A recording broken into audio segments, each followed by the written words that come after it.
I mean, I know it must have been really crazy. It has been. Today just seemed to be the day that everything fell on. I know. I wish we could sort of work that out in a better way, but It reminds me a little bit of in high school you'd have teachers assigning homework without regard to what other teachers were assigning, and so you ended up with like certain nights where it the just was same situation in completely college. inundated. I just remember having like 1 week of reading 300 or 400 pages in like a month Yeah. where like they just go through. Somebody decided to pile on, and so it does turn out. Pearls basically did say that both technically elements may not be genuine. Yeah. That's a problem. Yeah, I I was think we're afraid of that yeah. because you're looking at the minimum that somebody's taking off the bill. So we may have an issue of some sort of risk with that, but I think they're trying to work that out. It's If nobody thinks to raise it from more, I know, right? Exactly. then It's it's a part of the problem. process. But it does make them subject to it. Right, exactly. It just depends on how much these guys are willing to take on.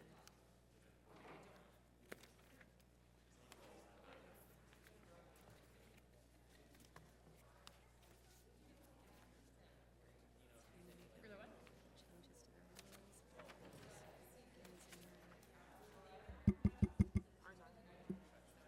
No. Good. We don't want it on, right? You do want it on. What? Is it not live?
so it'll be, you said Dem bills first, so Yeah. Matsui, Clark, Lobsack. It looks like you have the order right there. Matsui, Lobsack, Clark. A lot of Elmer's, Kinzinger. Elmer's, Kinzinger, process. And then we have the amendments to the process. So, which one's the Kinzinger? The one to the Kinzinger bill. Okay, so that one will be first. Wait, no. Clark's will be first. The amendment. I think so. We'll call to order the Subcommittee on Communications and Technology, and I recognize myself for an opening statement. Today, the Subcommittee will consider a slate of bills to improve transparency and consumer access to the decision-making processes at the Federal Communications Commission. I'm pleased that both Republicans and Democrats alike recognize the value of increased transparency at the Commission and see a need for congressional action to improve the FCC's decision-making process.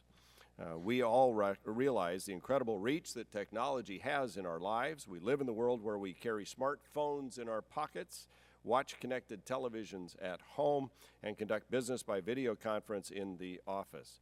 Smallest entrepreneurs carry portable credit card scanners, and the largest corporations build server farms. They store our emails, map our vacations, secure our transactions. The FCC's work doesn't only impact the industries that it regulates, but also as daily consumers of communication services, our own lives as well. This is why it's so important to make sure the FCC functions in an effective and transparent manner.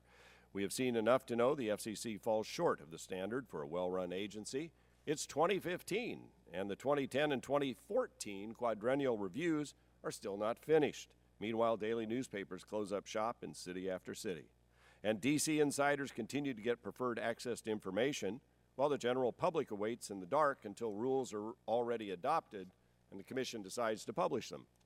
Even FCC commissioners, we heard in testimony, find themselves in the dark when it comes to the work of the Commission itself. It doesn't seem right, and we'd like to fix it. I'd like to thank my colleagues for offering targeted, common-sense solutions. The FCC's current process denies the public any visibility into the rules the Commission plans to adopt from the time the FCC informs the public it is thinking about rules until they're already voted into law. Representative Kinzinger's bill would require the FCC to show the public what it expects to vote on by publishing drafts circulated for vote or for an open meeting. Similarly, once the rules are voted into law, there is no requirement that the FCC tell the world what it has adopted. Representative Elmer's draft bill would require the FCC to show the public what it just voted on by publishing the text of the rules within 24 hours after the vote. Not all FCC actions require a commission vote. Some are adopted by the staff without the input of commissioners. It's called delegated authority.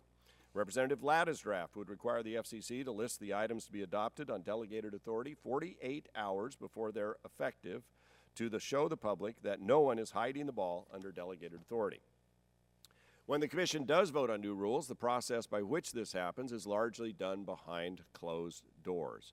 Representative Lobsack's draft would allow the public to understand the up-to-now secret processes of the 8th floor of the FCC. This is the kind of transparency that even the staff at the FCC will appreciate. No one likes to work where the rules are unclear and subject to change or whim.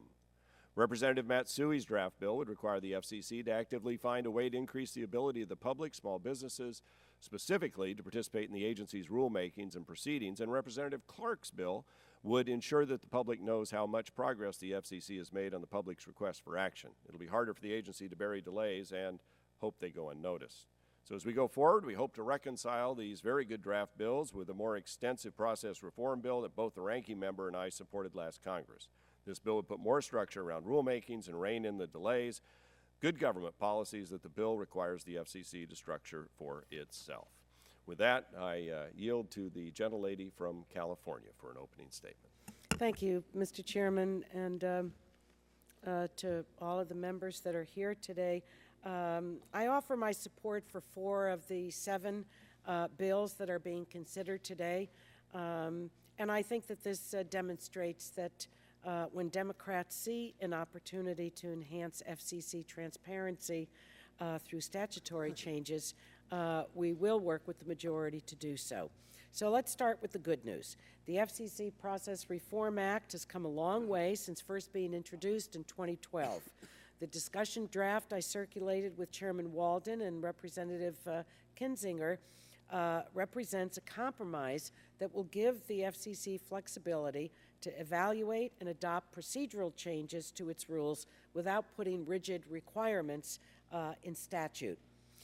During last week's legislative hearing, the consensus of all of our witnesses was that it makes sense to simultaneously implement the FCC Collaboration Act with the other reforms included in the underlying bill. As a result of the experts' feedback, I'm going to offer an amendment today to ensure that this much-needed reform is implemented without delay. There's no reason to have a delay. I don't understand what this one-year delay is about. There's just consensus across the board. Everyone that comes here has said so. So I'm going to ask colleagues to support this simple but important change to the FCC Process Reform Act. I want to commend the chairman for including 3 bills offered on April 30th by our colleagues, Representatives Clark, Loebsack, and Matsui. Collectively, these 3 bills will help to keep the FCC fast, efficient, and transparent. While each of these reforms could be implemented independent of a statutory change, enactment ensures that the agency will carry out these reforms under future FCC chairs. Notice I'm not saying chairmen, I'm saying chairs. So we're going to leave that one open, and hopefully we'll have a woman that chairs the FCC. I don't think we ever have in the history of the Yes, we did. Ms. Clyburn was acting chair. She was acting chair, which was wonderful, but we want even more. At least I do. Finally, there are 3 bills offered by Representatives Latta, Kinzinger, and Elmers, which I must oppose. Simply put, enhanced transparency should not come at the expense of regulatory certainty or potential legal challenges on every commission action. And that's really what it would bring about. If you want to just throw more sand in the gears to stop the gears, that's what will happen. As a coalition of 14 public interest organizations succinctly stated in an April 30th letter to the subcommittee, quote, "We support the goal of maximizing transparency and openness at the FCC, but not at the expense of the Commission's ability to function effectively and efficiently in the public interest. And for these reasons, we encourage members of the committee to set these bills aside and work toward reforms that form a better balance between the FCC's role as an expert agency and the flexibility needed by commissioners to reach maximum consensus in their decisions." So where we have bipartisan support, I work with you, Mr. Chairman, to bring those bills to the floor and ultimately reach the President's desk, and I yield back. I know I'm out of time. Thank you. Gentlelady yields back. Chair recognizes Chairman of the full committee, Mr. Upton. Well, thank you, Mr. Chairman. Last Congress, this chamber passed a bill unanimously to institute real reform at the FCC, and our votes were in favor of good process and meaningful transparency at an agency that indeed touches our daily lives. I'm pleased to see that this subcommittee working on a bill again in this Congress. Due process and transparency are too important to simply give up on, and I applaud the subcommittee's commitment to making meaningful improvements. My colleagues from both sides of the aisle also have offered sensible reforms that will improve the function of the FCC in a significant way. Transparency and process are the foundation of public trust in the government and are critical to the legitimacy of the law. It's true regardless of party affiliation. Our committee operates openly. Debate, amendments, and votes all occur under the watchful eye of the public. The FCC's decision-making process should be held to a similar standard of transparency. I support these bills, urge my colleagues to support them as well, and yield back. Gentleman yields back balance of time. Chair recognizes the ranking member of the full committee, Mr. Pallone, for 3 minutes. Thank you, Mr. Chairman. Although Chairman Wheeler has committed to us and his fellow commissioners that he would continue the comprehensive review of the internal processes of the FCC, I'm not opposed to the subcommittee exercising its oversight role and to provide guidance to the agency where necessary. But any congressional action must allow the FCC to remain as nimble as the industry it regulates, and legislative efforts should not cause unnecessary litigation leading to regulatory uncertainty. It's for these reasons that I can't support the 3 bills offered by Representatives Elmers, Kinzinger, and Latta. We have consistently raised concerns about these proposals since they were first released last month. These bills are a step backward from where the Congress ended last year with the FCC Process Reform Act, and the 3 proposals would tie the hands of the FCC, slow its work, and lead to years of legal fights, in my opinion. But although we disagree with the Republicans' approach, we are, of course, always on the side of transparency, whether at the FCC or elsewhere, and that's why Democrats put forth our proposed alternative to ensure that the FCC remains fast, efficient, and transparent. The public deserves to know the rules of the road by which the FCC operates, how fast it makes its decisions, and how it can improve participation by small business. But our proposals let the FCC retain flexibility to keep up with the market.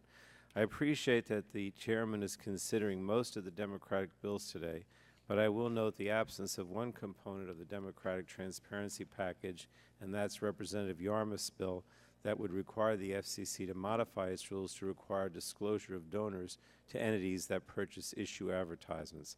As I said before, transparency should not stop at the doors of the SEC, and so I support Mr. Yarmouth's amendment today.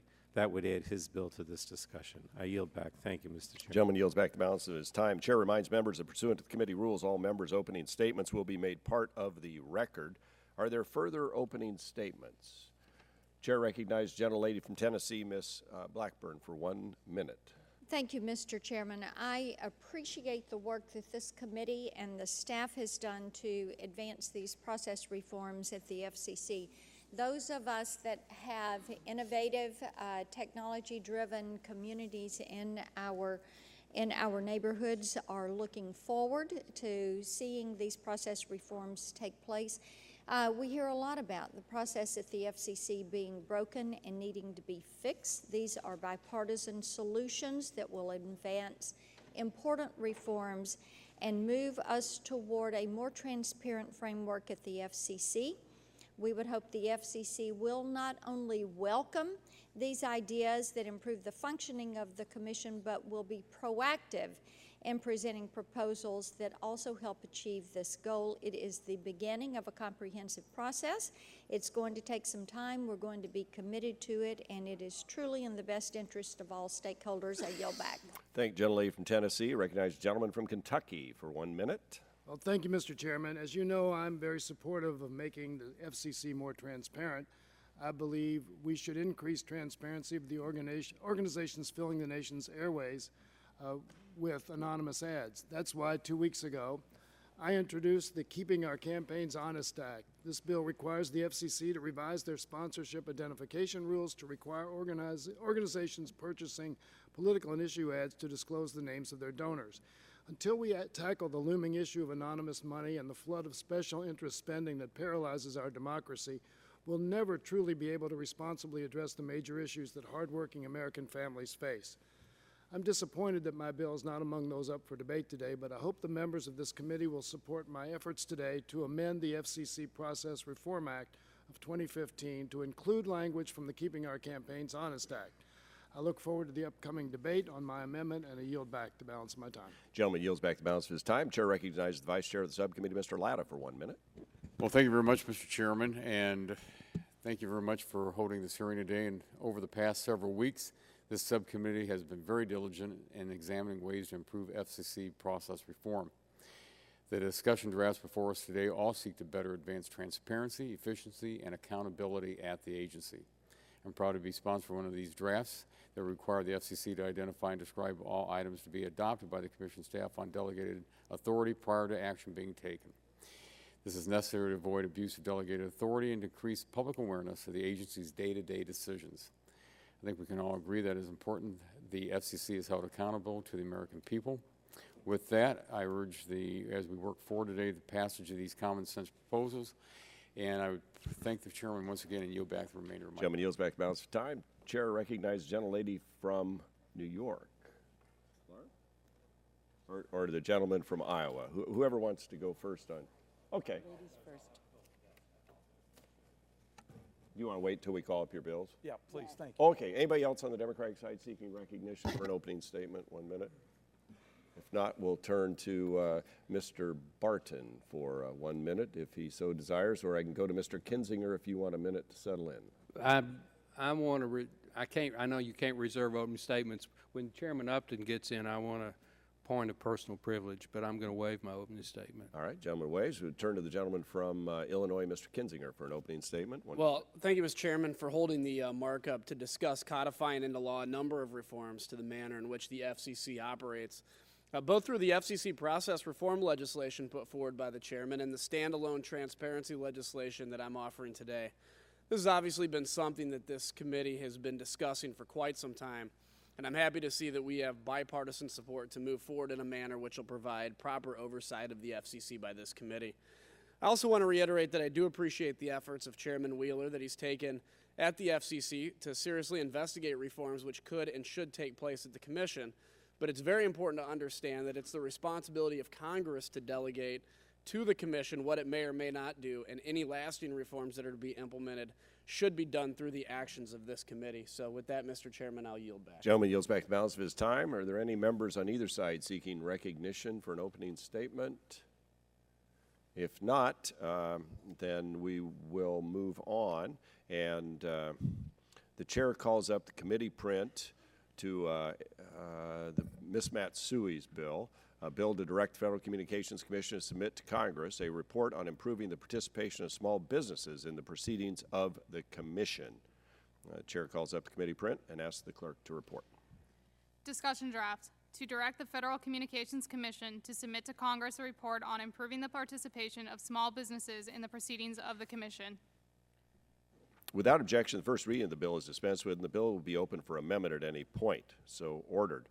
Are there any bipartisan amendments to the bill? Are there any amendments?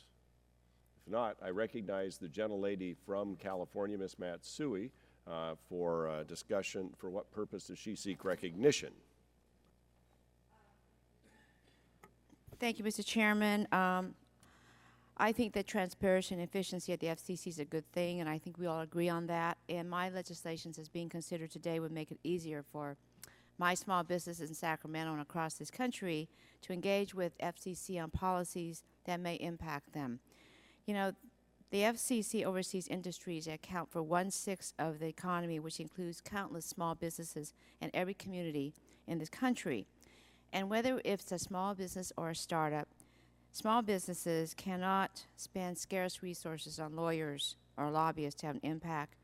And in most cases, their companies will be affected by the FCC, as their decisions will be just as impactful as those of other large corporations. So this is an avenue to make it possible for the small businesses to have their voices heard at the FCC, and it allows the legislation, FCC, to coordinate with the Small Business Administration. I do hope people on the committee will be able to support this bill. I yield back. Gentlelady yields back. Chair recognizes himself to commend the gentlelady for her legislative endeavor here. I'm supportive of it, and I think our side is as well. We appreciate you doing this good work, and we're glad to have it before the committee. Are there other members seeking to strike the last word on either side? If not, then the question now occurs on forwarding the committee print to the full committee. All those in favor will say aye. Those opposed, nay. The ayes appear to have it. The ayes have it, and the bill is favorably reported.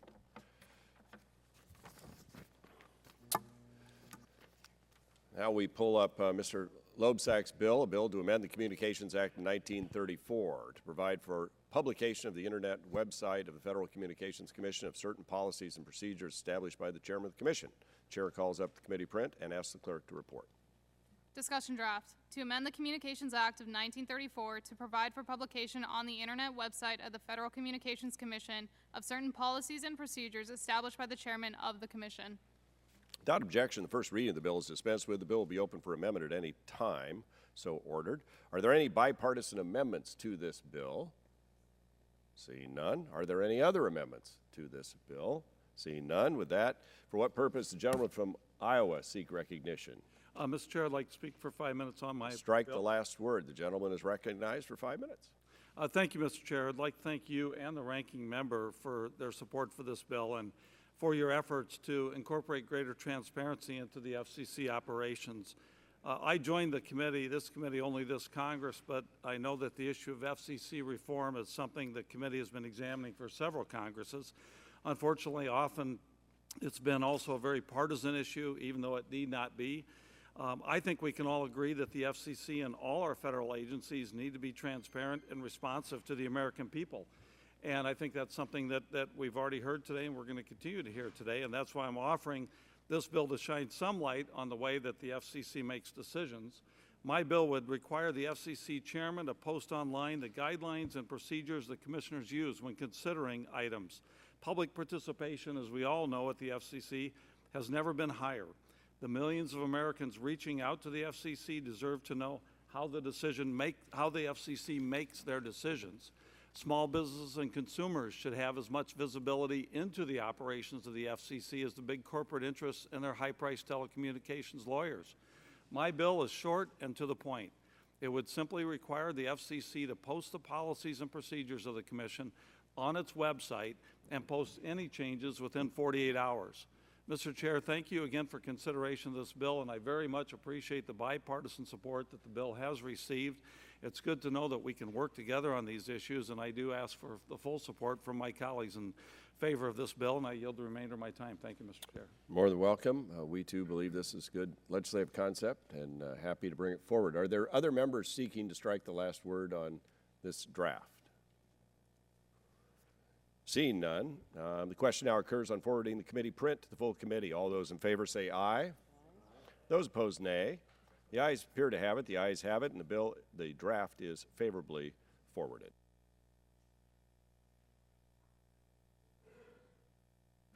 Now we'll go to the clerk draft.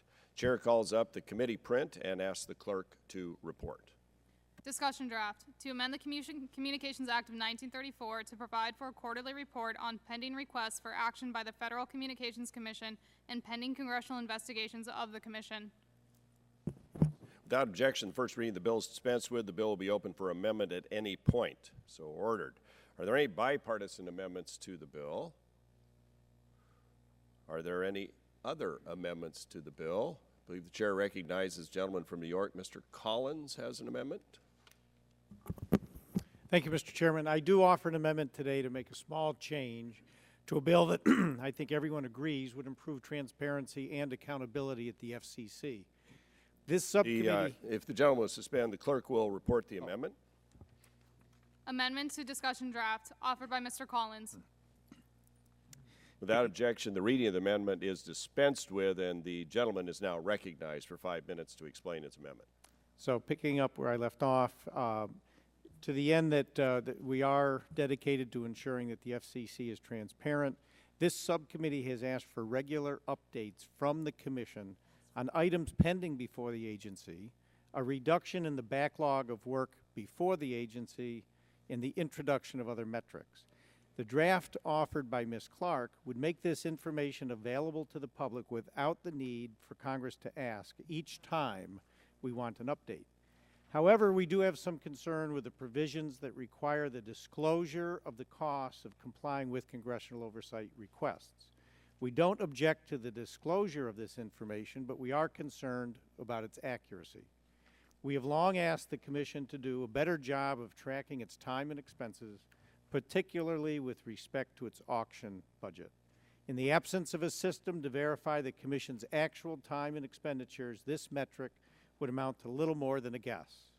That is why this amendment would require an audit of the Commission's figure. As this report will undoubtedly be used in the future to request additional funding from Congress, we want to know the information is verifiably accurate. I thank the gentlelady from New York for her bill and her efforts to improve the Commission's transparency, and I urge my colleagues to support this amendment and the underlying bill. And with that, I yield back. Would the gentleman yield? Certainly. Yes. You raise an interesting point. Does that mean that there needs to be an appropriation attached to this so that audits are done? Within the FCC budget, as I would understand it, yeah, they have a lot of discretion on their budget, and they'll need to do these audits and live within their budget.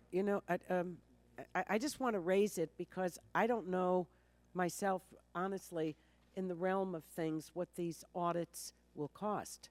So I don't know who can answer that. You're raising the issue, maybe the staff can tell us. I believe, if the gentleman would yield. Yes. I believe that the cost of these comes out of the GAO's budget, not the FCC budget, just as a part of, and I think the council may be able to respond to this as well. Grace, you want to?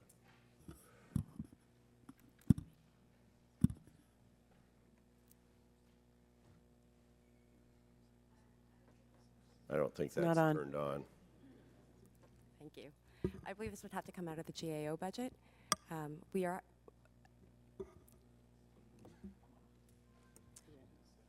would be something that the CBO would have to score. So we have to have a score on this? At some point. We'll have it at some point.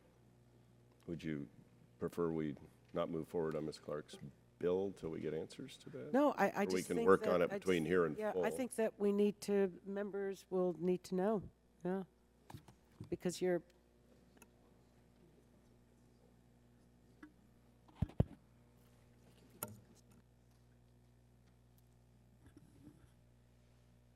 All right.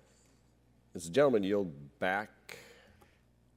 I do, but just as a point of clarification, just like we do in the private sector, whenever we prepare numbers that have a consequence, like an annual report, we have them audited. We don't guess. Basically, the IRS doesn't like guesses. We have audits for a reason, and if we are going to be asking for these cost estimates, the last thing we can do is rely on somebody's guess and use that guess as though it's gospel, absent some kind of audit. So an audit is a standard practice in the business world for verifying that numbers that are used are in fact accurate, and that's all this amendment does. I yield back.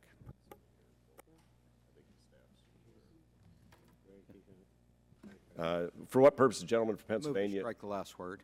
He is so recognized. Yeah, I mean, just like you're asking the commission to provide a cost estimate, that's what we're trying to figure out. We'd like you to provide a cost estimate of, and also I'm just curious why every 6 months seems a bit excessive to me. Is there some formula or magic behind the fact that we do it every 6 months? Gentleman from New York, do you want to yield to the gentleman? Yeah, from I'll yield to the chairman. My understanding is that this is not too far out of the normal protocols on how we work with GAO. I think in most committees we ask GAO to do audits and do investigations and don't usually get bogged down in this. But we're happy to either delay the bill or work it out between here and full. My understanding is it would come out of the existing GAO budget. It's just a way to make sure the numbers are double-checked. I'll yield back. Yeah, so at some point we'll get a score, right, Mr. Chairman? Correct. Okay, thank you. Does the gentleman yield back? Yes. Gentleman yields back. Are there other members seeking time? If not, the question comes on adopting the amendment to the draft. All those in favor would say aye. Aye. Those opposed, nay. The ayes have it. The draft is amended. The question now, any further discussion on the amended draft? Seeing none. The question now arises on approval to the full committee. Mr. Chairman. Yes. For what purpose, gentlelady from New York? Seek I'd like to strike the last word. Gentlelady is recognized for 5 minutes on her bill. I thank you, Mr. Chairman. I thank Ranking Member Eshoo for, first of all, convening this markup. I'd also like to extend a thank you to Representative Collins, my fellow New Yorker, for his thoughtful amendment to my draft bill. I do not oppose the amendment, and I appreciate the efforts to improve the bill. The FCC oversees dynamic sectors that make up 1/6 of our national economy. Consequently, it is important for the government to understand and act quickly to keep up with the rapid innovation and shifts affecting these industries. Whether it's an application for a license or request for new rules, The public deserves timely responses from the FCC. There are some issues and tasks at the agency that have simply taken more priority over others, years to complete, and we must avoid these time hogs that prohibit other business from getting done. Essentially, we need the FCC to effectively multitask while maintaining clear transparency around timelines to keep up with its broad portfolio of work. The agency's delay, for example, on the rulemaking or petition can have a negative impact on the commenter whose next steps or survival is intricately tied to the agency's decision. It's been 10 years, 7 pleading cycles, and the FCC has not yet acted on including multilingual emergency alerts in life-saving situations. There must be a stringent standard that agency leadership follow and be held accountable. I know the Commission is working hard to speed its decision-making, but the best way to ensure that future administrations live up to this standard is to hold them accountable in the public they serve it. How else can we measure if the agency is effectively managing new and pending requests? How else will the public know the status of their concerns and if the concerns are completely off the table? My draft bill would make data about the speed of business before the FCC available to the public. It would also include information about the impact of congressional investigations on the agency's ability to handle its workload. I look forward to working with my colleagues and the FCC on these and other matters. And with that, Mr. Chairman, I yield back the balance of my time. I thank the gentlelady for her legislation and her acceptance of the amendment, and she yields back the balance of her time. Are there others seeking recognition on the Clark draft as amended? Seeing none, then the question now occurs on forwarding the committee print as amended to the full committee. All those in favor say aye. All those opposed, nay. The ayes appear to have it. The ayes have it, and the bill is favorably reported. Mr. Chairman, now that... Who seeks recognition? Gentleman from, for what purpose does gentleman from Texas seek recognition? Speak out of order, a point of personal privilege. Gentleman's recognized. We have with us, Mr. Chairman, the chairman of the full committee, Mr. Upton, and as we all know, the congressional baseball game is going to happen in 3 weeks. Mr. Doyle is working extremely hard to continue his unfortunate success rate. But I have from the archives a photo that I want to show the committee, and hopefully if we can get a close-up on this. This is our chairman a few years ago, Mr. Chairman. And I'm going to pass it around and then show it to the... Was he a ball boy then? What? But the gentleman next to him is Mr. Carl Purcell from Michigan. So I'm going to... Hey, I had the record for most stolen bases in a game. That's true. Substitution, 7. And I also have, this is one that we could do a trivia question on. No, it's not. Who is the young man with the 3 children? And this is our staff director of the full committee, Mr. Gary Andres, and I'm assuming that's your 3 children. Many, many years ago. So we'll pass these around, Mr. Chairman, but I thought y'all might get a kick out of seeing that since the congressional baseball game's coming up in a few weeks. I'm thinking the chairman stole so many bases because they just thought he was the bat boy out there and took no notice. He was fast. Yeah. He was fast. Of course, he wore the Cubs uniform, which slowed him down a little. It's going to happen this year. I just want to warn you. This is the year. The gentleman yield back. Gentleman yields back. We'll get back to our markup now. The chair calls up the committee print LATA and asks the clerk to report. Discussion draft. To amend the Communications Act of 1934 to require identification and description on the website of the Federal Communications Commission of items to be decided on authority delegated by the Commission. Without objection, the first reading of the bill is dispensed with. The bill will be open for amendment at any point, so ordered. Are there any bipartisan amendments to the LATA bill? Are there other amendments or any amendments to the LATA bill? Seeing none. For what purpose, gentlemen from Ohio seek recognition? I thank the chairman and strike the last word. So recognized. 5 minutes. Well, thank you very much, Mr. Chairman, and thank you very much for bringing up the bill. This is a really, as we've been talking about today, a very simple bill on transparency. I think it's very, very important. You know, when I go across my district and I hear from my folks back home, the number one issue they always talk to me about is federal regulations. And so when we're talking about regulations, it's good to have something that's transparent, like this piece of legislation, when folks out there know exactly what's happening in an agency. And as I've noticed through a good number of years, my constituents have really wanted more access to what we're doing, not only here in Congress, but across the federal government. And so what this does, of course, is that not later than 48 hours before a time an order, decision, or report or action is made under delegated authority, it's got to be identified, put on the website, and I think it's very, very important. It's a good piece of good open government that people back home can identify what's happening and have a description, and it doesn't have to be long, but something out there so they know what's happening. And there are a couple of exceptions to the in the legislation that from an administrative law judge or a threat to health or safety that constitutes an emergency that wouldn't have to be done. But I believe, Mr. Chairman, that's very, very important that as we're working on transparency, especially in this information age, that we have that instant access for our constituents, people back home, to have that information. With that, Mr. Chairman, I yield back. Gentleman yields back balance to his time. Are there anyone else seeking recognition? Seeing none? Oh, all right. Chair recognizes the gentlelady from California. You have a customer For what here. purpose does the gentlelady seek recognition? Move to strike the last word, And Mr. recognized Chairman. for 5 minutes. I appreciate it. Mr. Latta is a gentleman and a respected member of the committee, and I always appreciate his work, but I don't support his bill, this particular one. This sounds like it's non-menacing, you know, list the decisions, 48 hours, et cetera, et cetera. And it deals with delegated authority. Now, the FCC chairman testified when he was here last that the commission releases hundreds of thousands of such items each year.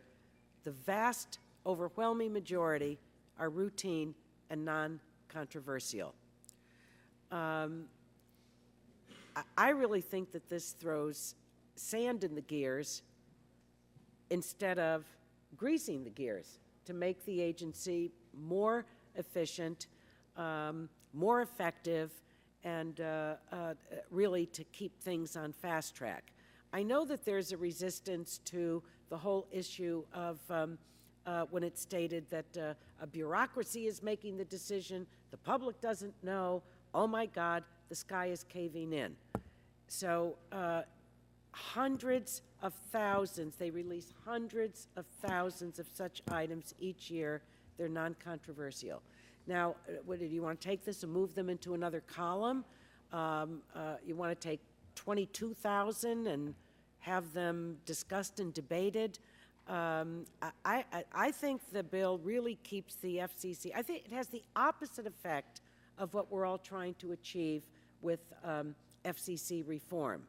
The bill adds a 48-hour delay that makes businesses wait longer for an FCC decision, and it does nothing to enhance transparency.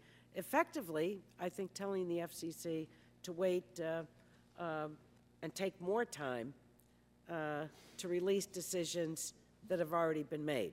So I don't really see the merits of this one. And I know that the gentleman does. I respect him for it. But when you peel back that first layer of the onion and understand how this actually works, I mean, the commission, I want to say this again because it's a lot. The commission releases hundreds of thousands of such items each year. So I think in my book, that's a lot. I don't know if anyone else wants to comment on this, but I don't really see, I don't think the advertised merits meet what we're trying to accomplish here on a bipartisan basis. So regrettably, I oppose it, but I just don't think it lives up to its advertisement, and I'll yield back. Gentlelady yields back. Chair recognizes himself. Strike the last word. This one is truly remarkable that my colleague would oppose. For this reason, first of all these decisions made by the FCC are made public. They already have to do that. They make the decision, they make it public. All Mr. Latta is attempting to do here is say, before you do that, you've already compiled the decisions, you're going to make them available to the public 48 hours before you actually act. It's not going to change their workflow. It may change their timing, but you know what? Access to the public's business is good public policy. Making this information available to those who may be affected is a good thing, not a bad thing. It's sunshine. I'm not part of our side here has a difference, and the difference is we're for openness, transparency in the people's business. We are for doing the public's business in front of the public, not in secret behind closed doors, smoke-filled rooms, delegated authority. In 2014, Chairman Wheeler instructed the Wireless Telecommunications Bureau to adopt a report on competition in the wireless industry on delegated authority. However, this report is required by statute, by law, to be adopted by the commission, not by the staff. In this case, not only was the action taken in secret, it was done in contravention of Congress's express dictate that the full commission debate and vote on the report. This is why we need to change the law. This is why we need to enforce the law. This is why we need to stand up for more openness in government. This is why they should put these issues out for public review 48 hours in advance. Now, I don't know where my colleague got her numbers in terms of adopted items, but the response from the FCC is not hundreds of thousands. It's 1,845 delegated authority items in 2014. That is... Mr. Chairman, would you yield? It's 950,000. Well, then the FCC is not providing us with accurate information, because we asked them the number of delegated authority items an FCC adopted between 2004 and 2014. I'm reading from their document. The chairman testified to that. I'm reading from the document, then we have a problem with the chairman. Well, then we need to get a hold of him. I'm using the numbers from his testimony. This is actually from his response to our QFRs, signed by the chairman. So then he's either not being truthful to us in this document or when he testified, which raises a whole nother issue. But this is in response to delegated authorities. In 2014, it was 1845. This is signed by Chairman Wheeler, unless somebody's stolen his stationery and impersonated his signature. I recognize the gentleman from Ohio.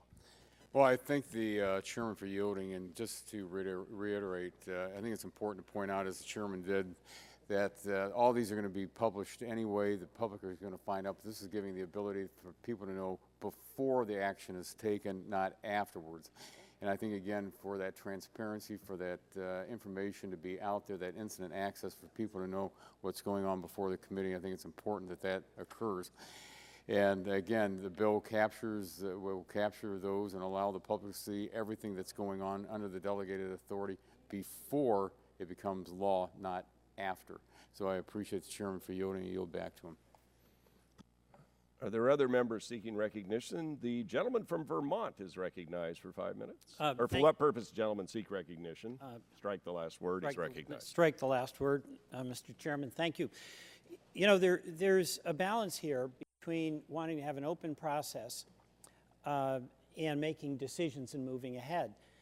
When I was in the Vermont legislature, I found that frequently when I was on the losing side, I had good arguments to make a more elaborate and complicated process, which was really about trying to slow down the implementation of a decision. And some of my colleagues who disagreed with me oftentimes did the same thing. And it feels a little bit like this is not exactly what it seems. The decisions that are going to be made are made after there's been public input, correct? So, delegated authority? Right. Not necessarily. There is going to be, there is public input when there's going to be information that's provided. And then when the decision is made, there's legal recourse for folks who may dispute that decision. And the question I have is whether or not we're creating excessive process that gets in the way of making timely decisions. You know, we're all for openness and transparency. And the fact that you have, do we want to have people in the room as people who have to make a decision are deliberating, so that in real time they can hear the arguments back and forth? That's not a practical. The gentleman yield. I'll yield, sure. Isn't that exactly what we're doing right here, right now, having people in the room, the press in the room? Sure, but when you're... All we're saying is publish 48 hours. It doesn't change their legal recourse or activities. It just says to the public, here's what we're going to be voting on 48 or delegating or deciding 48 hours from now. That's all we're saying. Right. So what you're doing is kind of creating in this 48-hour window a scramble where there's going to be a relitigation of the fight that went on for the months or even years ahead. So that's what I see as an impediment to the effectiveness, the effective administration of a governmental agency, and that's whether it's under Republican leadership administration or under a Democratic leadership administration. So in fact, I think from my perspective, if one of our objectives is openness, and I take you at your word on that, Mr. Chairman, another one of our objectives has to be an efficient process. And there's a question of when you're adding layers of process that add mountains of expense and don't really facilitate a more elaborate discussion of what the issues are. It just delays making a decision and moving on. Gentleman yield back. Gentleman yields back. Are there other members seeking recognition? If not, the question now occurs on forwarding the committee print. We didn't amend this one, correct? To the full committee. All those in favor say aye. Aye. Those opposed, nay. The ayes appear to have it. The ayes have it. Roll call is requested. Clerk will call the roll. Mr. Lotta. Mr. Lotta votes aye. Mr. Barton. Mr. Barton votes aye. Mr. Shimkus. Mr. Blackburn. Ms. Blackburn votes aye. Mr. Scalise. Mr. Lance. Mr. Lance votes aye. Mr. Guthrie. Mr. Guthrie votes aye. Mr. Olson. Mr. Olson votes aye. Mr. Pompeo. Mr. Pompeo votes aye. Mr. Kinzinger. Mr. Kinzinger votes aye. Mr. Bilirakis. Mr. Bilirakis votes aye. Mr. Johnson. Mr. Long. Mr. Long votes aye. Ms. Elmers. Mrs. Elmers votes aye. Mr. Collins. Mr. Collins votes aye. Mr. Kramer. Chairman Upton. Chairman Upton votes aye. Ms. Eshoo. Ms. Eshoo votes no. Mr. Doyle. Mr. Doyle votes no. Mr. Welch. Mr. Welch votes no. Mr. Yarmouth. Mr. Yarmouth votes no. Ms. Clark. Ms. Clark votes no. Mr. Loebsack. Mr. Loebsack votes no. Mr. Rush. Ms. DeGette. Ms. DeGette votes no. Mr. Butterfield. Mr. Butterfield votes no. Ms. Matsui. Ms. Matsui votes no. Mr. McNerney. Mr. McNerney votes no. Mr. Lujan. Mr. Lujan votes no. Mr. Pallone. Mr. Pallone votes no. Chairman Walden. Aye. Chairman Walden votes aye. Are there other members who, Mr. Shimkus? Mr. Shimkus votes aye. Mr. Kramer? Mr. Kramer votes aye. Are there other members wishing to record their vote?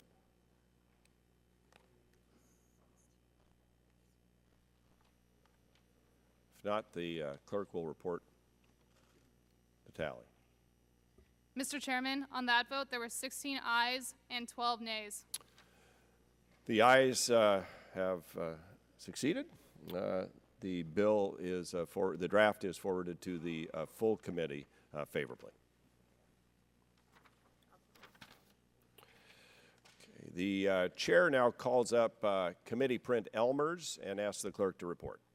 Discussion draft to amend the Communications Act of 1934 to require the Federal Communications Commission to publish on its internet website changes to the rules of the commission not later than 24 hours after adoption. Without objection, the first reading of the bill is dispensed with. The bill will be open for amendment at any point. So ordered. Are there any bipartisan amendments to this bill? Are there amendments to this bill? See none. For what purpose does gentlelady from North Carolina seek recognition? Thank you, Mr. Chairman. And the reason we put forward this discussion draft is, again... Gentlelady's recognized. Strike the last word for 5 minutes. Yes, thank you. Thank you. we feel very strongly, as do all of our members of this subcommittee, that we need more transparency at the FCC. I think this discussion draft is very straightforward. It basically says that after a decision is made, that within 24 hours, that needs to be put on the internet for our constituents to be able to read, and our constituents can understand what is actually being put forward. I think this is common sense. I think that this is nothing that we would ask any one of our members to do or lack of here in the committee as well when it comes to making sure that we're informing our constituents of the work we're doing. I think the FCC needs to be held to that same standard. Once the decision is made, I don't see why there would be an issue that you wouldn't be able to get that information out onto the internet within 24 hours. We live in an amazing time with technology advancements. I don't see why this would be an issue. Thank you, Mr. Chairman. Generally yields back balance of her time. Are there others seeking recognition? Seeing none, the question now occurs on forwarding the committee print to the full committee. All those in favor say aye. Those opposed, nay. The ayes have it. A roll call vote is requested. The clerk will call the roll. Mr. Lotta.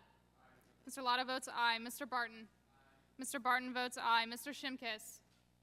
Mrs. Blackburn. Mrs. Blackburn votes aye. Mr. Scalise. Mr. Lance. Mr. Lance votes aye. Mr. Guthrie. Mr. Guthrie votes aye. Mr. Olson. Mr. Olson votes aye. Mr. Pompeo. Mr. Pompeo votes aye. Mr. Kinzinger. Mr. Bilirakis. Mr. Bilirakis votes aye. Mr. Johnson. Mr. Johnson votes aye. Mr. Long. Mr. Long votes aye. Mrs. Elmers. Mrs. Elmers votes aye. Mr. Collins. Mr. Collins votes aye. Mr. Kramer.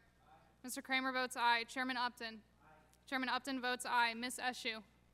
Ms. Eshoo votes no. Mr. Doyle. Mr. Doyle votes no. Mr. Welch. Mr. Welch votes no. Mr. Yarmouth. Mr. Yarmouth votes no. Ms. Clark.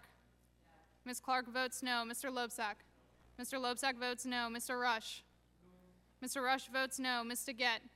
Ms. DeGette votes no. Mr. Butterfield. Mr. Butterfield votes no. Ms. Matsui. Ms. Matsui votes no. Mr. McNerney. Mr. McNerney votes no. Mr. Lujan. Mr. Lujan votes no. Mr. Pallone. Mr. Pallone votes no. Chairman Walden. Walden votes aye. Chairman Walden votes aye. Are there other members who wish to record their vote? Mr. Kinzinger. Mr. Kinzinger votes aye. Mr. Shimkus. Mr. Shimkus votes aye.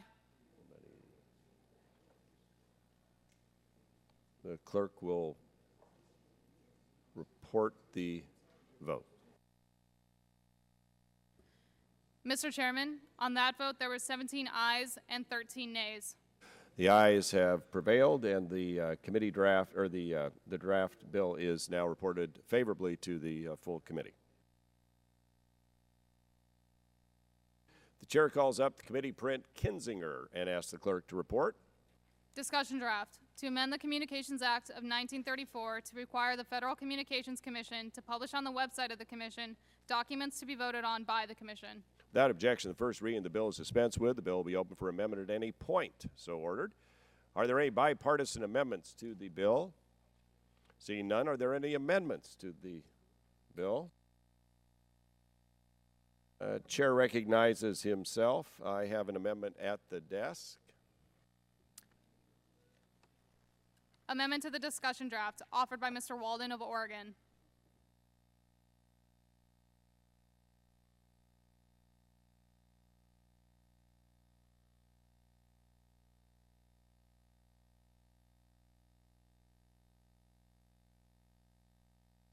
Thank you. Chair recognizes himself to speak on the amendment for 5 minutes. I'm offering a manager's amendment to the draft bill in response to some of the concerns that were raised in the course of discussion with outside parties over the last few weeks. Unlike the processes at the Commission, where a consideration of new rules occur behind closed doors, this draft bill had a hearing a few weeks ago. The actual text, remarkably, the text itself we're considering was made available to the public. The result was good feedback from concerned parties, and the changes to reflect that feedback are contained in this amendment. First, we heard from commenters that they were concerned that the release of the FCC chairman's discussion draft to the public would necessitate another round of comment at the Commission. Commenters warned that this would result in an endless round of comments. That was not our intent, terminally delaying the FCC action. Nobody wants this, which is why we reached out to administrative law experts and critics of the bill to figure out a way to accommodate these concerns. Despite the fact that administrative law experts informed us that the concerns were misplaced, that the language as is would not trigger a new round of comments, this amendment offers a belt and suspenders approach. Unlike a notice of proposed rulemaking, order, or other document that represents final commission action, a release from the chairman of his or her proposed discussion draft no more necessitates a new round of comments than a speech or a social media post. FCC chairmen routinely express their opinions on matters before the commission in speeches without any additional comment cycle. Release of the chairman's thoughts in the form of a discussion draft for commission consideration is no different. We also heard from commenters that the language that permits, quote, good faith, close quote, changes to the item during the circulation period could be construed as limiting commission negotiation in the lead up to an open meeting. As we sit and openly discuss changes to bills in a form streamed on the internet for the world to see, as we're doing today, I just want to put to a fine point on this. Critics of this bill think that we might inadvertently hinder the FCC's secret negotiations on text no one outside the commission is allowed to see until it is law. But in an effort to address these concerns, this amendment removes this quote-unquote good faith requirement. The reforms in this bill are not necessarily new ideas. They aren't even necessarily Republican-only ideas. In fact, in 2009, frustrated by FCC process failings, Gigi Sohn, then the head of the public interest group Public Knowledge, and now herself a senior advisor to the FCC chairman, Tom Wheeler, said that there is general agreement that, quote, a healthy FCC must give the public more information about what decisions it is making, how it is making them, and why. And it must allow for the public to have more meaningful input into the policy-making process, close quote. So it's curious to me now how it was a good idea then, but now that we are offering such a change, the idea of an accountable and transparent FCC is somehow partisan retribution. Accountability and transparency should permeate good process. The irony of this legislation is that it is a modest step forward toward real transparency. It's a modest step. As we sit here today and have a robust and open debate on documents available to the public before a vote, I am struck by the numerous calls from the minority for quote-unquote regular order, which is Capitol Hill speak for transparent and predictable process, just as we, the expert agency on legislation and policy, conduct ourselves in the open. We believe that the FCC will be benefited, the public benefited by doing so as well. With that, I would recognize if anybody else on my side seeks time. Mr. Kinzinger, I yield to you. Well, thank you, Mr. Chairman, and I agree with your amendment, and I think it's a good addition to the bill. And I just want to say, I mean, again, this legislation, the underlying legislation, it's just going to simply require that the FCC publish a draft of their rulemaking once it's circulated among the commissioners commissioners for a vote. There's other independent agencies that have been able to take very similar actions in order to increase transparency in their process. And I believe this committee has the authority and responsibility to move the FCC towards a more open process that only benefit the general public. It's important to reiterate here that this will not prevent the commissioners from making changes to rules once they're circulated. It'll just simply give public access to the actions being taken by the federal government. So I hope that my colleagues will cross the aisle and on my side of the aisle will work with me to move this legislation forward. Again, I agree with your amendment, and I yield back to you your time. And I yield back the balance of my time. Recognize my friend from California, Ms. Heshew. Thank you, Mr. Chairman. I appreciate your amendment, but it still doesn't address my concerns with the underlying bill. Now, what you just described with great passion about the FCC's process is actually how the Supreme Court operates. The Chief Justice puts out a discussion draft, and there's the opportunity for both minority and majority opinions to be discussed. I think that what is embedded in Mr. Kinzinger's the underlying legislation ends up working against the minority on the commission. Now, this is something, first the chairman comes up with the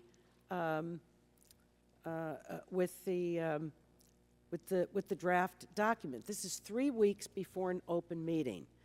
And I think that this proposal really echoes a letter that was sent to Chairman Wheeler in January of 2015, and I think really underlies this whole thing. Let's put it right out on the table. I mean, the whole thing was really about net neutrality. And the chairman was, well, I don't think it's funny. I mean, we don't have to agree with each other, but you're not a source of laughter to me. I take you seriously. I just may not agree with you sometimes. Will the gentlelady But let me just finish my thought, and then I will.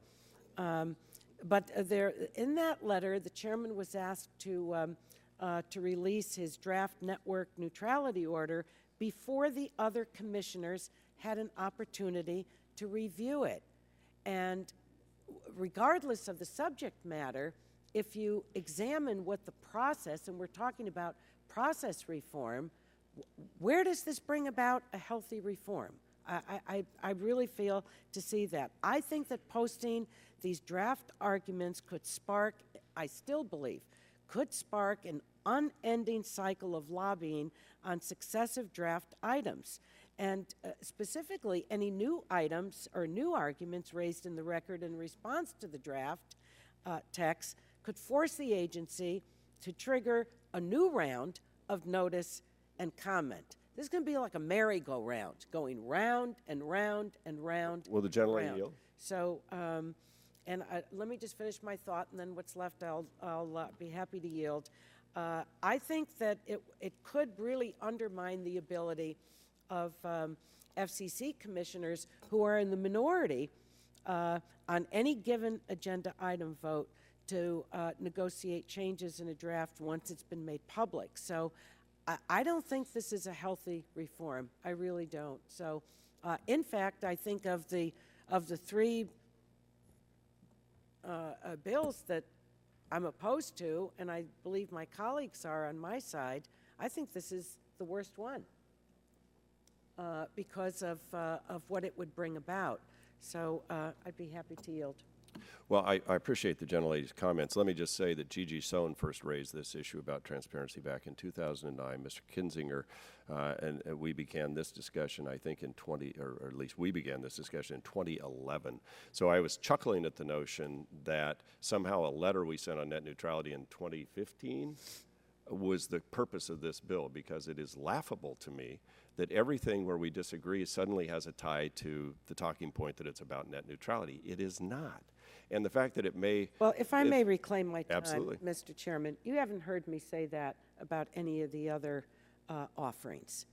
I believe that this particular one is very much tied to it. You don't have to agree with me. That's my opinion. But if you're going, if the gentlelady yield? But it just, for the record, I'm saying that I have not raised this with the others. I think that this one was and is tied to that. You can disagree with me. It's okay. It's my opinion. But I don't think overall that this is a healthy reform amendment, because I think it's going to trigger a mess. It's going to trigger a mess. And if we're interested in efficiency, in speed, in transparency, that I don't believe that's what this will achieve. And I'm sorry, I'm out of time. Chairman recognized himself to strike the last word. First of all, on the notion of the circuitous comment appeal, the amendment we just offered takes care of that matter. So that talking point is outdated in the notion. We heard that, we recognized that, we heard it from the witnesses, and we dealt with it in the amendment so that that won't occur. Again, I get back to this is about making text available of a draft so that the public the public can help the commission do their business better, just as the public helps us do our business better. And the notion somehow that the FCC is equal to the United States Supreme Court, I find remarkable. It is not. And I would just say the FCC is a delegated authority of the Congress with a public interest obligation to do the public's better business in public. And the notion, as we heard from commissioners and others, that the text can be basically kept secret. The public doesn't really know the specifics. It's like saying we're going to pass a bill on something around here, and after we're done, we may tell you what it is, but we're not even going to tell you when we're going to tell you. We'll print it in the Federal Register someday later on. We're saying make the draft text available. You'll get better comments from people. You'll have a more informed decision-making process. And by the way, once all this process begins, right now the other commissioners can't even disclose what the draft text is to people who come in to lobby them. So everybody operates in the dark. If you want to defend that process, have at it. We just have to agree to disagree. I think a more transparent public process is better for governance, and I'd yield to the gentleman from Illinois. Well, I thank the gentleman and the chairman. Again, I appreciate the debate over this. I just want to confirm, Mr. Chairman, what you said earlier, which is we had these discussions long before any of this action on net neutrality. I've been in Congress now. This is my third term. I think, in essence, right when I came in, we started talking about this issue, and long before we talked about the process of net neutrality. I actually, to be honest with you, I've been very shocked that this has been a point of debate. I thought this was going to be one of the bills that, we agree on, vote, no discussion, because it's pretty obvious. So, look, I understand the position sometimes of the minority. In many cases, you don't want to agree to everything. Maybe you have legitimate concerns with this. But again, with the Supreme Court interprets the Constitution, which is very different than making new regulations, which is done by the FCC. So, again, I just want to confirm that this has been something we've been talking about since the entire time I've been in Congress. And with that, I'll yield back to you, Mr. Chairman. And I will yield back the balance of my time. Is there anyone else seeking recognition? If not, the question comes before us is all those in favor of the amendment will say aye. Aye. Those opposed, nay. No. On the amendment. Okay. The ayes appear to have it. The ayes have it, and the amendment is agreed to. Now, are there any other amendments to the bill? If not, the question now occurs. Oh, I'm sorry. For what purpose the gentleman from New Mexico seek recognition? Mr. Chairman, I have an amendment at the desk. Chair recognizes the gentleman for his amendment. Yeah, the amendment is office. Oh, I apologize. Thank you, sorry, Mr. Chairman. I'm just getting a little ahead of myself, sir. A little eager. It's all right. I yield back, Mr. Chairman. That's what happens on that row. We'll get eager. No, that's a good thing. It's a good thing. I was on that row one time. With that, any other amendments or comments? If not, then the question now occurs on forwarding the committee print as amendment to the full committee. All those in favor say aye. Aye. Those opposed, nay. The ayes appear to have it. The ayes have it, and the bill is favorably forwarded to the committee.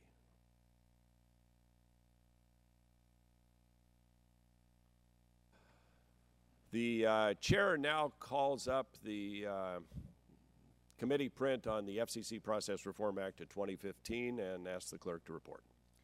Discussion draft to amend the Communications Act of 1934 to provide for greater transparency and efficiency in the procedures followed by the Federal Communications Commission and for other purposes.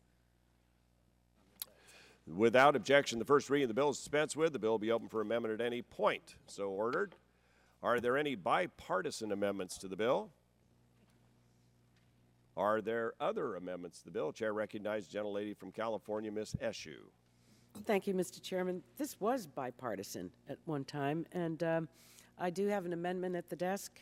It is 01, I believe. The clerk will report the amendment. Amendment to the discussion draft offered by Ms. Eshoo. Without objection. No, we did that. Yeah, the gentlelady's recognized for 5 minutes. Thank you, Mr. Chairman. We all know that the FCC Collaboration Act enjoys strong bipartisan, bicameral support, and would enhance collaboration and streamline decision-making at the FCC. Commissioner Pai and the members certainly heard him describe the bill by stating that it would, quote, help us meet deadlines set by Congress and the shot clocks we set for ourselves, unquote. Former Commissioner Abernathy stated that the current prohibition on more than 2 commissioners meeting, quote, actually discourages creative problem solving, inhibits a collaborative spirit, and creates hurdles to a timely and effective decision-making process, unquote. So given such strong statements from individuals who understand the problem, actually have lived it because they are prohibited from talking to each other, they've experienced the challenges firsthand. My question is, why would we delay implementation? My amendment would remove the 1-year delay of this provision and ensure that it can be implemented at the same time as the other proposed reforms. For all of these reasons I've stated, I urge my colleagues to support this simple amendment.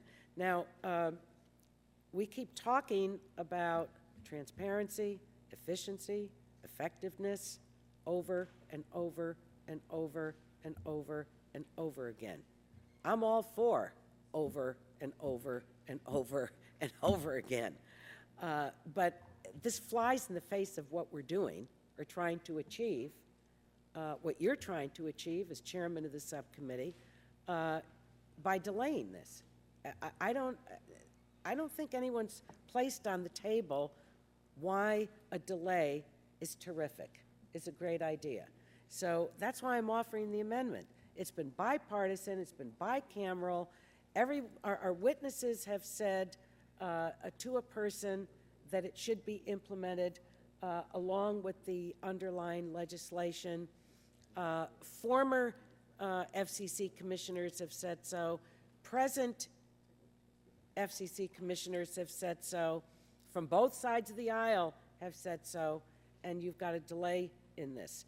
So I wouldn't be offering it unless you had the 1-year delay in the underlying bill. I would be happy to yield to anyone if they'd like to lean in. If not, I'll yield back my time. I'll yield back. Gentleman yields back balance for time. Chair recognizes himself. Strike the last word. I'm a little perplexed about the amendment because last Congress, when we all sat down and agreed to this, this was a negotiated bill. In good faith, we agreed to put in the collaboration piece with a 1-year delay so that the other parts of the bill could be implemented by the FCC, and then they would get this new authority. In exchange for that, we agreed to take out the cost-benefit analysis. That was the agreement you and I had. That was the agreement our staffs had. That was the understanding we all had until Monday, this week, when we were informed you were going to offer this amendment, which is contrary to the prior agreements and understandings and commitments that we had last session on this bill and going into reintroduction and movement of this bill. So I'm caught a little surprised at the change. Would you yield, Mr. Chairman? I'd be happy to yield. I raised the same objection last year, Mr. Chairman. This isn't anything new. And to say that we swapped and that I agreed to the delay, I objected to the delay in the last go around as well. So well, reclaiming my time, that's not my recollection or the staff's that negotiated this.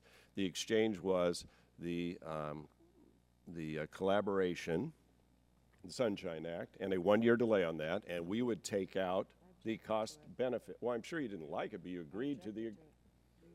So you don't recall the agreement we had that said we'll put this in and take out cost benefit. If you'd like, we could put cost benefit back in and start where we were, or we could go back to the original bill. Would you yield? Yes. Yeah. Well, I don't think from the dais is the time to negotiate these things. I'm offering this straight away, the way I did last time. I never negotiated this away. I objected to it last time. And most frankly, this is a small thing. And if you want to fight over this and you want to delay it, then you know what? Some of the things you like and some you don't. It's okay. But let's not have pose for holy cards here. Let's not pose for holy cards, because transparency is in Mr. Yarmouth's bill, but you don't like it. I'm going to reclaim my time. Yeah. I'm reclaiming my time. You can reclaim it. Would the gentleman yield? I would yield to the gentleman from Illinois. Thank you. And I'm sorry this has become contentious. I feel torn between two lovers. Ann is a good friend, and this was a bill that we offered, on transparency. We thought it was good. I was trusting the chairman and ranking member to move the process forward, and I'm just caught in a catch-22 here, and I feel bad about that.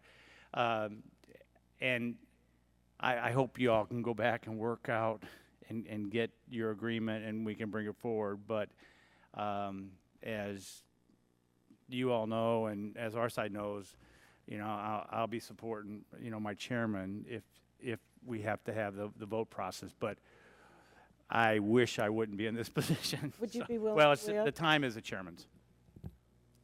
I'm going to reclaim my time, because obviously there's a breakdown here.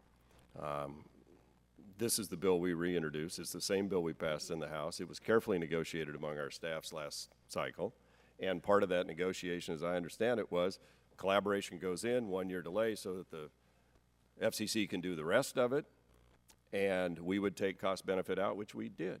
I'm standing by that. That was the commitment I made. I keep my word. I'm going to stand by that. I know you keep your word. If you want to change the bill now, I guess I understand that, then I guess that opens it up, and we'll look at other amendments. Mr. Chairman? Yes. I supported the bill last year so that it would move, but I also objected that there was a 1-year delay. So I don't, But did you reclaim my time? Yes. You didn't offer an amendment last year, did you? I or did objected. you? No, I just objected, but I voted for the bill so that it would move forward. Right. So I think that my And then we intentions voted on it were on the floor, and we negotiated and agreed to this. I could easily have said I objected that the cost benefit wasn't in there. But Well, we agreed, and that's obviously, part of, I'll we have reclaim. different takes on it. I think reclaiming I think the Collaboration Act can stand on its own. It's not I a know big that. deal, and I'm everyone aware is of that. for I it. reclaim my time, but this is part of a package of trying to get reform at the FCC. With that, my time has expired, and I would oppose the amendment. Are there others seeking recognition? Recognized gentleman from New Mexico, Mr. Luan. Thank you, Mr. Chairman. I appreciate that very much. I have an amendment at the desk. If the gentleman would suspend, no, now we're 0 for 2 here. I was just trying we to. have not voted on I was the just amendment. trying to do my due diligence there, Mr. Chairman. The gentleman yields back balance of his time. I know he's happens on that row. Let's go to the gentleman from Illinois, Mr. Rush. I'm going to say the last word. Gentleman's recognized. If the ranking member would like to use part of my time, then I would yield to the ranking member if she wants to use part of my time. Well, I appreciate the gentleman from Illinois. I'll just say this very quickly. This is, of all the things that are being offered for reform, this one has been around the longest. It has the most bipartisan support. It has bicameral support. It has former commissioner report. It has present commissioners' support, both Republicans and Democrats. And I don't know why we need to delay it any longer. So, I rest my case. This is not, I'm not angry with the chairman. I want this thing to move. He doesn't want it. He wants it to delay it. That's the way it is. But I think it's important to place on the table, and I appreciate you giving me the time to restate it. Thank you very much. Mr. Chairman, I yield back. Gentleman yields back. Other members seeking recognition? If not, I guess the question comes before us. If there's no further discussion and the vote occurs on the amendment, all those in favor shall signify by saying aye. Those opposed, nay. The nays appear to have it. The amendment is not agreed to. Now, the chair would recognize the gentleman from New Mexico, I believe, who may have an amendment. Appreciate that, Mr. Chairman. I hope that there'll be a lot of applauding for some time, Mr. Chairman. With that being said, I do have an amendment at the desk. The clerk will report the amendment. Amendment to the discussion draft offered by Mr. Lujan. Without objection, the reading of the amendment is dispensed with, and the gentleman is recognized for 5 minutes in support of his amendment. Thank you, Chairman Walden and Ranking Member Eshoo, for the time today. Access to broadband is a critical and necessary resource for all Americans to find jobs, do business, engage healthcare professionals, communicate with family and friends, learn, and find out what is happening in the world on issues that impact them directly. Unfortunately, when it comes to broadband access, tribal communities have been disproportionately left behind. According to the Federal Communications Commission's most recent broadband progress report, nearly two-thirds of residents on tribal lands lack access to high-speed broadband. This is simply unacceptable. This amendment I'm offering today would make permanent the Office of Native Affairs and Policy at the Federal Communications Commission, founded in 2010. ONAP, which works to ensure that tribes have a seat at the table at the FCC. Making this office permanent would send a powerful message that we are committed to addressing the digital divide that plagues so many tribal communities, but we must also ensure that this office has the resources and support it needs to complete its mission. Today I received a letter of support for this effort from the National Congress of American Indians, NCAI, and the United South and Eastern Tribes, USET. And Mr. Chairman, I ask that I can submit these letters into the record. Without objection, you may, of course. And Mr. Chairman, as we've been having conversations with the majority, in the spirit of bipartisanship, I'm going to withdraw my amendment this afternoon, but I hope that we can find a way to work with our colleagues, and we've been reaching out to many, to find a way to get this addressed in the near future. The New Mexico delegation, amongst leaders of the Energy and Commerce Committee, has also communicated with the FCC leadership with our concerns that meaningful consultation that should be taking place has not been. Initial conversations left tribal leaders not included in the conversation, where that appears to have changed a bit now. But that's no excuse for not including this meaningful partnership. So with that, Mr. Chairman, I hope that we'll be able to work so that also in tribal communities across America that don't have access to broadband, we'll be able to support entrepreneurs and innovators who want to build a brighter future for their people, help prepare to succeed in today's competitive economy, and ensure that seniors receive the care that they deserve. And so with that, Mr. Chairman, would the gentleman I would yield. Thank you.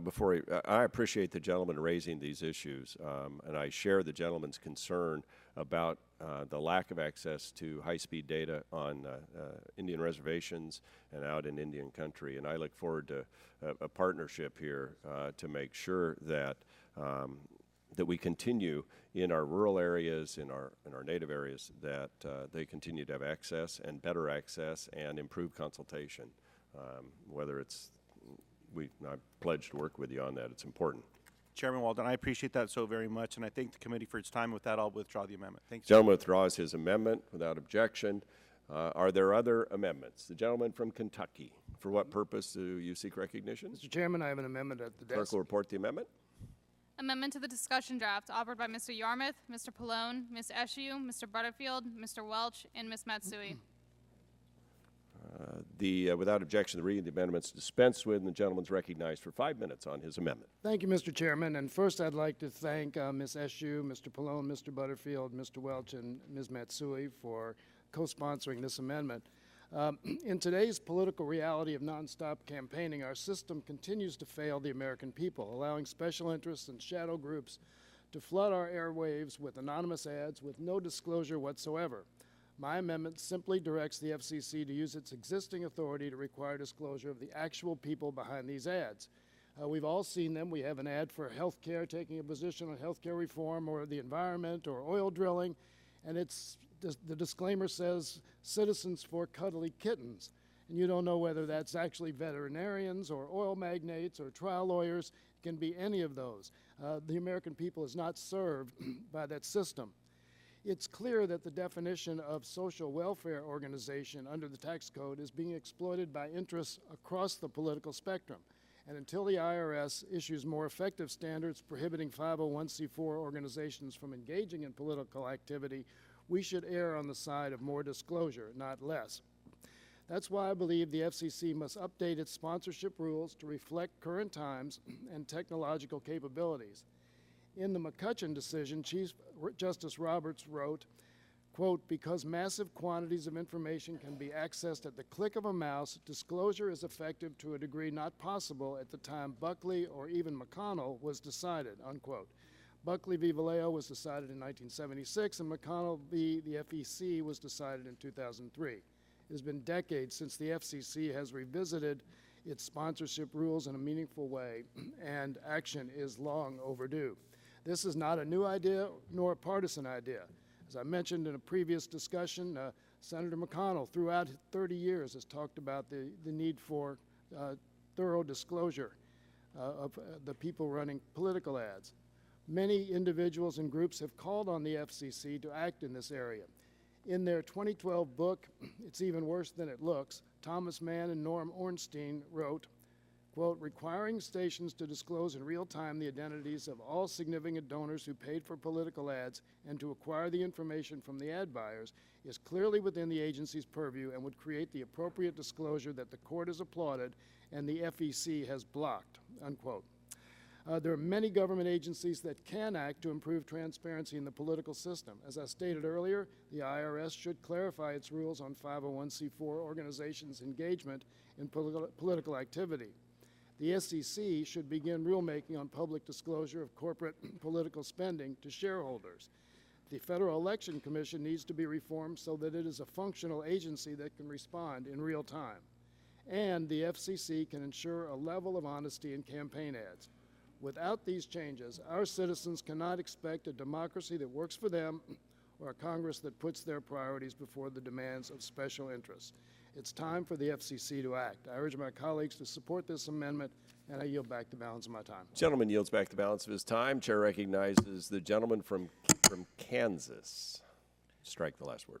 Thank you, Mr. Chairman. I do strike the last word. And while I appreciate Mr. Yarmouth's interest in the integrity of our political campaigns, I think everyone here does that. This amendment is misguided and misplaced.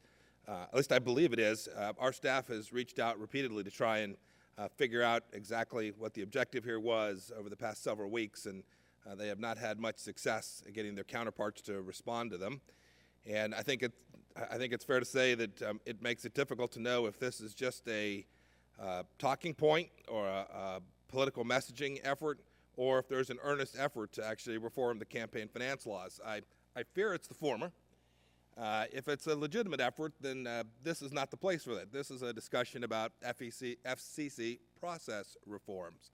As Mr. Yarmouth said in his comments, there's lots of other actors. There's the Internal Revenue Service, there's the FEC, but certainly when we're having a debate on FCC process reform, attempting here to regulate one actor, a single actor in the process, that's right, such as the broadcasters and the cable programmers, leaves open to lots of challenges, lots of difficulties, and suggests that this is not a serious effort at ensuring that our political campaigns are straight up and legitimate.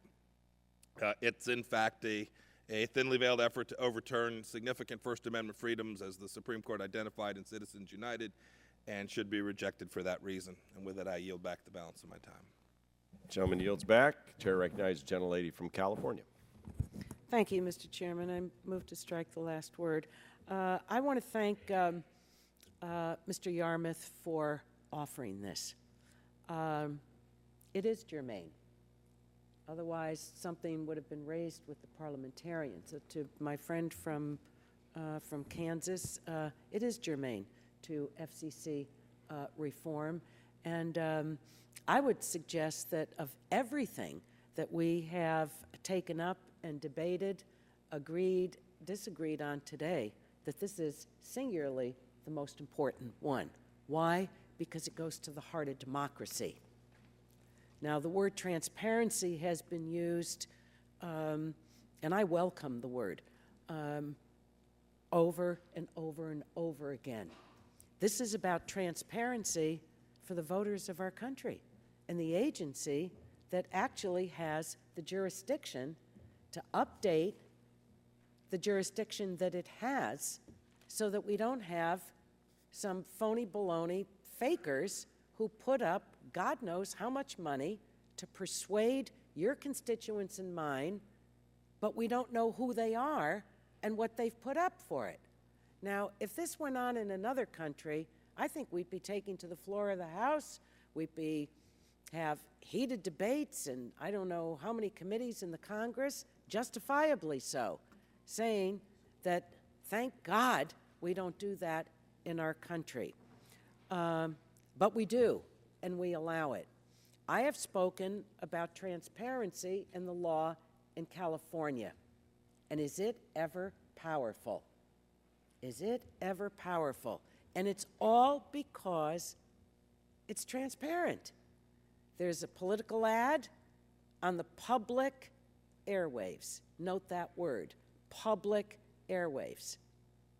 And at the end of the ad, where you see a child skipping through a meadow, and it may be about oil drilling, you can't tell by the content of the ad, but at the end of the ad, there's a requirement by California law that there has to be transparency and disclosure, exactly who sponsored the ad. Now, no one has reached out to me, by the way, to find out more about this. And I just leaned over and asked Mr. Yarmouth. I don't know who the gentleman might have called or tried to speak to, but it was neither the maker of the offering the legislation or myself as the ranking member. Maybe there was someone else that was contacted, but it's the first time I've heard. I would have loved to have sat down with the gentleman to have a chat about this, and I'd be willing to in the future as well. But I think that that this is an existential threat to our democracy. This is not about the money.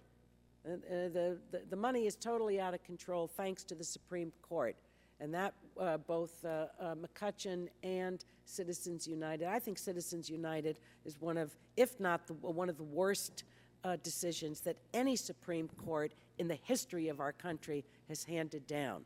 This is about what the chairman has been talking about, what everyone has been talking about, is transparency. And you know what I find this is a happy coincidence. And I haven't seen it since I've been in Congress and the committee that I serve on. We have both the chairman of the Democratic Congressional Campaign Committee on this committee, as well as the chairman of the Republican Congressional Campaign Committee. Both of these chairmen are on this committee. Wouldn't it be a glorious day in the Congress if both of them supported transparency for the voters of our country, that there be disclosure and transparency in political advertisements the FCC today has the authority to do. So I think we're pushing on the FCC in all of these areas. They don't like a lot of these reforms that your side and my side, our side, are advancing. But I'm not here to just simply please an agency. I'm here representing people, and so are you. And that's why the debate on this legislation and the content of it is really so extraordinarily important. So with that, I yield back the very little balance of my time. Thank Gentlelady you. yields back the balance of her time. Are there other members seeking recognition?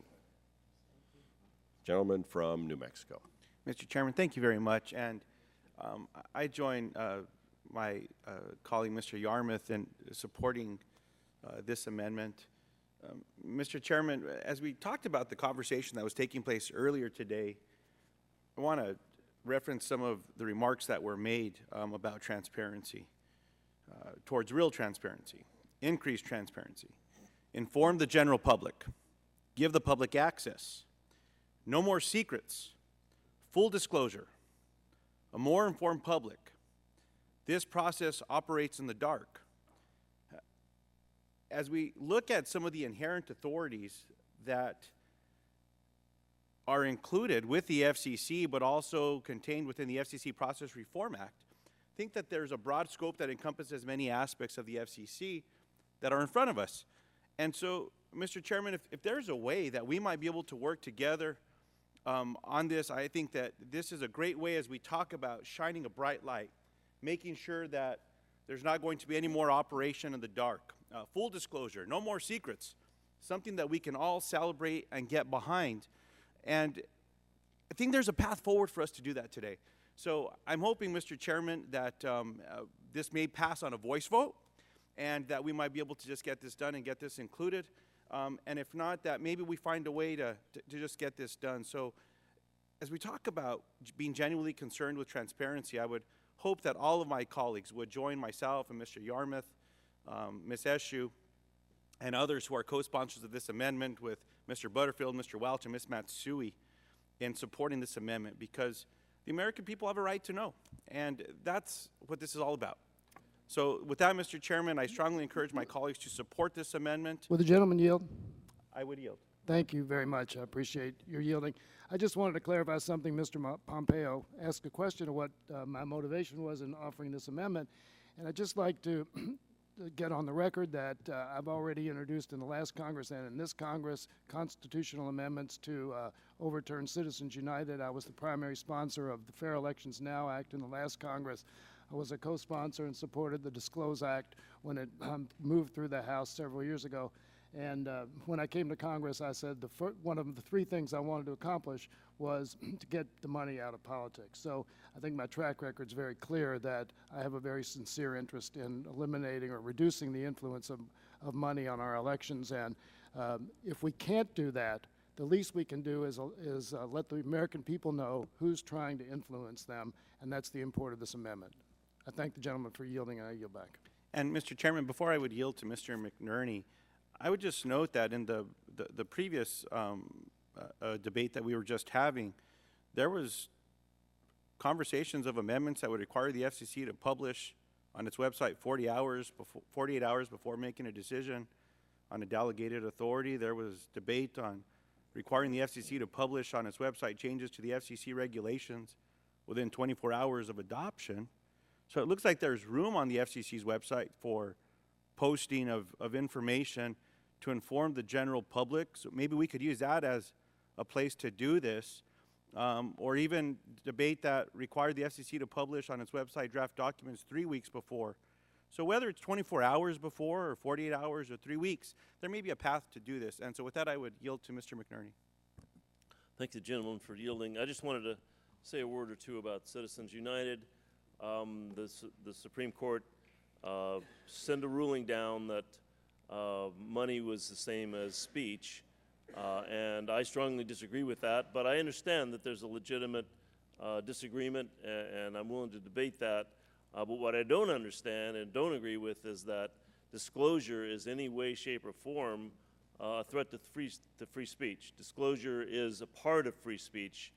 If you want to say something, you should stick your head out there and say it and let people know who you are and what your motives are. And then to hide behind big money is not anything like free speech. And so that was my point of disagreement. And I yield back to the gentleman from New Mexico. Mr. Chairman, with that, I yield back balance my time, sir. Gentleman yields back. Are there other members seeking recognition? If not, if there's no further discussion, the vote occurs on the amendment. All those in favor shall signify by saying aye. Aye. Those opposed, nay. The nays appear to have it, and I feared there'd be a roll call vote. We'll ask the clerk to call the roll.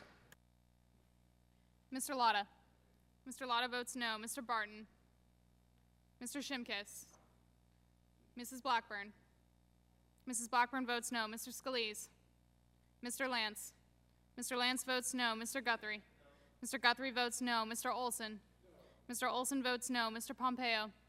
Mr. Pompeo votes no. Mr. Kinzinger. Mr. Kinzinger votes no. Mr. Bilirakis. Mr. Bilirakis votes no. Mr. Johnson. Mr. Johnson votes no. Mr. Long. Mr. Long votes no. Mrs. Elmers. Mrs. Elmers votes no. Mr. Collins. Mr. Collins votes no. Mr. Kramer. Mr. Kramer votes no. Chairman Upton. Chairman Upton votes no. Ms. Eshoo. Ms. Eshoo votes aye. Mr. Doyle. Mr. Doyle votes aye. Mr. Welch. Mr. Welch votes aye. Mr. Yarmouth. Mr. Yarmouth votes aye. Ms. Clark. Ms. Clark votes aye. Mr. Loebsack. Mr. Loebsack votes aye. Mr. Rush. Mr. Rush votes aye. Ms. DeGette. Ms. DeGette votes aye. Mr. Butterfield. Mr. Butterfield votes aye. Ms. Matsui. Ms. Matsui votes aye. Mr. McNerney. Mr. McNerney votes aye. Mr. Luan. Mr. Luan votes aye. Mr. Pallone. Mr. Pallone votes aye. Chairman Walden. Walden votes no. Chair recognizes the gentleman from Texas. How are you recorded? Mr. No. Barton votes no. Mr. Shimkus. Mr. Shimkus votes no. Are there other members wishing to record their vote? If not, the clerk will report the tally.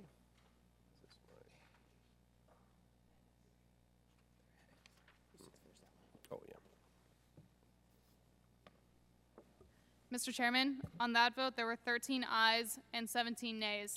The amendment is not agreed to. Are there further amendments? If not, the question now occurs on forwarding the committee print to the full committee. All those in favor will say aye. Aye. Those opposed, nay. The ayes appear to have it. The ayes have it, and the bill is favorably forwarded. Without objection, the staff is authorized to make technical and conforming changes to the legislation approved by the subcommittee today. So ordered. Without objection, subcommittee is adjourned.